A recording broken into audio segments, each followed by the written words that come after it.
What if the people you love the most are not the same people you will recognize forever? Not because they are lost, but because everything you think you know about identity, memory, and relationship is about to be transformed. Jesus once said something about eternity that quietly disrupts the way most people imagine heaven, and it forces a question most people avoid asking. Will your family still be your family in the way you understand it now? Most people imagine heaven as a reunion. You see your parents again, your childhood home, the voices you thought you would never hear again, and that idea carries comfort because it assumes continuity, that everything precious here will simply continue there unchanged. But scripture rarely describes eternity as a continuation of this life. It describes it as something radically recreated.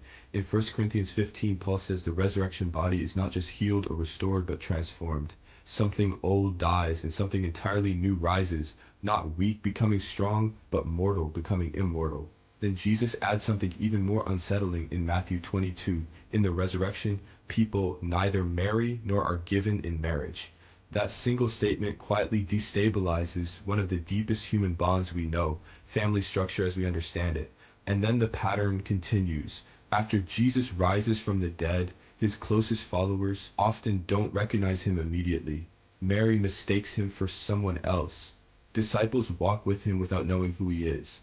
Yet when recognition comes, it is sudden, like a veil being lifted rather than a face being remembered. That raises a strange possibility. Resurrection does not erase identity, but it may radically alter how identity is perceived. Even more intriguing, scripture shows that recognition after death does exist. In Luke 16, the rich man recognizes Lazarus. There's memory, awareness, continuity of self. But something crucial has changed. Relationship is no longer defined by earthly roles, status, or bonds. Everything is reframed under eternal reality, not temporal connection. Revelation pushes this even further, and it says the former things pass away. Not just pain, not just suffering, but former things. That includes the entire structure of how we relate, how we define closeness, and how we understand belonging. The question is no longer whether people remain real, but whether relationships remain the same. And here's where the tension deepens. If God becomes the center of everything in eternity, if every soul is fully satisfied in him, then every human relationship must be reshaped around that reality, not destroyed but purified into something no longer dependent, broken, or incomplete. Love does not disappear, but it may no longer function through need the way it does now. So when you ask whether you will recognize your family in heaven, the deeper question begins to emerge underneath it. Recognition might not be the issue.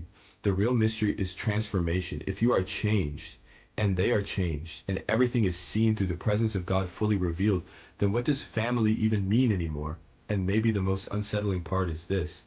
Heaven may not be about holding on to what you had.